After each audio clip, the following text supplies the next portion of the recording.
Hi, I'm Robin Retallick of the Law of Attraction Club. Well, we promised you some more explanation of this process called channeling. We prefer the word translating, but channeling is probably the more commonly accepted term. Because a lot of our source of information, the chance we get to bounce back and forward our ideas and thinking about what's actually going on here, comes through that process. You'll hear on the call, we took some time out of our Thursdays with Terah, our regular conference call at the start, to sort of informally discuss it. You'll hear Rachel, who normally does the translating on Thursday nights, and you'll also hear some of the other people on the call who have been through our Living with Source class and also our voice channeling, and so you'll get those different opinions. You'll see that it's a very individual process. For everybody, it's a different thing. And there's no easy way of describing it. All we can do here is give you some ideas about how it all works. It's not anything mysterious or holy or sacred. You want you to understand that really when you get down to it, it's as natural as having breakfast. It's a part of just who you are. Now we understand in this short video we may not answer all your questions. It's actually quite a long subject, but we've done our best here to give you an idea of the way it all works. If you have more questions and you'd like to add them to the comments, we'll do our best to answer them. Or of course you could come to the club, loa-c.com, and get a chance to answer them in the conference calls or during a personal one-on-one. So, thanks for being with us. Here's the audio. Rachel, what's channeling? It's interesting because I used to be a pretty heavily involved musician. And there are times it feels very similar to me in a way. It's very natural. It's very uplifting. It's like feeling tapped into everything at once in a way. It doesn't feel a lot different from me anymore. It did at the beginning, but now it just feels like a natural way of being, tapping into something bigger than me, but that's just as much me as I am here in this physical. It reminded me of James Taylor, who was being interviewed on Charlie Rose last month. He was asking him about his really great hits, you know, Sweet Baby, James, Carolina on My Mind, and his greatest hits in general. And he's talking about him being a songwriter. And James Taylor said, I couldn't really say that I ever wrote those songs. They just sort of happened to me, and I remembered them, and I wrote them down. I thought that was a pretty good description of what channeling is. They just sort of happened to me, and I remembered them and wrote them down. Because when you're a musician, when you're performing, and you're really at one with what you're doing, it is like it's happening to you. It is like it's just coming out. At the moment it happens, it's like breathing. Yes, Nirjhari. To me, it's allowing the broader perspective, that infinite intelligence, all that is, the infinite beauty, the love, the joy. It's allowing that to flow through the physical apparatus. So that could be in words, it could be in art, it could be in music, it could be in sports.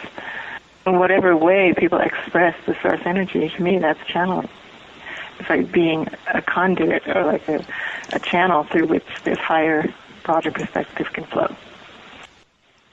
People that see somebody voice channeling for the first time, they have a lot of questions about, is something actually controlling your voice box and your mouth? My experience is that is the bigger me. It's the bigger part of me speaking through me. So do you feel as if your mouth is talking without you, or you're the one doing the talking? A bit of both. Interesting. As to whether I feel like it's me or something is controlling what's coming out, it feels like I'm in control of what's coming through in a way, but I'm not aware of what's going to be said ahead of time. But it's me coming through along with Terah. Nothing's coming through that I'm not totally in alignment with allowing through. In other words, if I've got a sticking point on something, it's probably not going to get through because that's something with me, and that's not something I'm necessarily doing consciously. It's definitely a group effort. It's Terah, but there's the larger part of me in there too. Yes, there's no doubt about that. And for me, I'm definitely the one speaking the words. So I'm definitely controlling, obviously, everything about me physically. I describe it as the words that I'm speaking aren't necessarily what I would normally say. Right. And so there's a very strong influence from somewhere else. Sometimes it's more me and sometimes it's more them. Joanne.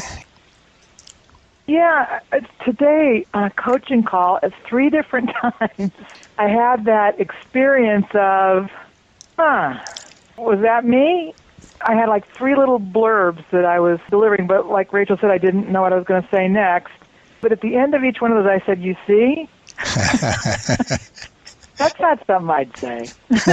You're right. And I'm like, okay, where'd that come from? It was interesting because I'm pretty sure I've been speaking from this place for years, but now that I have more distinctions around it, I can kind of see, oh, I get it. Right. Anyway, I thought it was pretty darn funny. Of course, the client had no idea what I was chuckling at, but Yeah. but it was good stuff. Yeah, all through my Abraham phase, as I call it, my 18 years of listening to a lot of their stuff and being in their seminars and so on, I thought this was wisdom from on high and therefore it was pure. And yet a couple of times what came out of Esther's mouth made me quite uncomfortable. Once when I was in the hot seat, it made me uncomfortable. And then when I finally got into this community and Nina started channeling, and then Eva started channeling, and I had a chance to go back and forward on a pretty regular basis every day. And I would ask questions. What's going on here? And I'm getting this stuff supposedly from the Oracle here, and it's not feeling good. That was when they said, if the channel is experienced, and if the channel doesn't have strong feelings of their own about the answer to the question, they're not heavily emotionally involved, in other words, with the question, you get about 75% us and 25% channel. And it goes downhill from there, or uphill, depending on how you want to look at it. It can be more of the channel coming in. And it's different for different folks, obviously. And I just referred to in Australia, for example, when she channels Seth, she takes on a very Germanic accent, which is very strange to have an Australian who, speaking the same lingo as I do, sounding very much like a German. And like a man. And like a man, yes, that's true too. Yeah, Cathy. And it's funny, too, because I remember thinking at one point, how come we don't all say exactly the same thing? If this is Terah and we're all bringing through basically the same group, although I do think it changes, ebbs and flows a bit, depending on the question and depending on the channel. Yep. But why isn't it all coming out exactly the same? And that's part of the reason why, is because they've referred to the channel as a toolbox, that each one has a certain outlook on things or different life experiences, et cetera, which lend themselves to what they want to say. And so they utilize what's there, what we're already familiar with. Not that they sound exactly like us or vice versa, but it's even funny being on these calls and when someone will say, tell me about last night when you said such and such, and I have no idea what they're talking about. So it's a very funny experience to hear Terah say, oh yes, and what we were referring to was blah, blah, blah, blah, blah, blah, blah. I'm going, good, I'm glad you know, because I don't. It's very interesting. Those are probably the more interesting questions when it's a follow-up on another answer that they gave through somebody else. You're right. There's differences and there's similarities. Mm-hmm. There's things like, instead of we want you to know this, we are wanting. And there's more of those than you would explain, at least from my perspective, than just someone just learning the language. Right. That's what I worried about when I first started doing this. I thought, am I just regurgitating? Mimicking, right? Yeah, is that all I'm doing? But I don't think you could. Not quite like that. Yeah, you can't. The engineer in me was skeptical at first when I heard Esther channeling Abraham. And then as I heard more and more and more and more of it, first of all, it sounds like a logical way of describing this thing I'm experiencing, firstly. It sounded logical to me. But secondly, the thing that impressed me was the consistency of what they were saying. And I said, I don't think just a mere mortal would be able to do what Esther is doing as consistently as she is doing it. Right. And that's when I started to buy into it. And, of course, here we are today. Cathy, you wanted to say something. You know, we discussed on the call Wednesday, well, Robin knows, about there being different groups. So they're not all Terah. And can Terah not expand and contract? Of course, yeah. And they're on the same vibration, but they're not all Terah. But maybe when they join up with that vibration, they are Terah to just have something to call them, but I would say they grow and contract just as they expand. Absolutely. Yes. Yeah. But yet, if you ask them what happened last Wednesday, they're all connected by the vibration, so yes, they would know what happened, because to them, it's probably a blink. Yeah, there's no time. Or maybe not even a blink. Yep. Yeah, I think I was saying last week or the week before, it always amazes me because Rachel, who works full-time, sort of does this in her spare time here, whereas Nina and myself and Mary Beth are somewhat more heavily involved.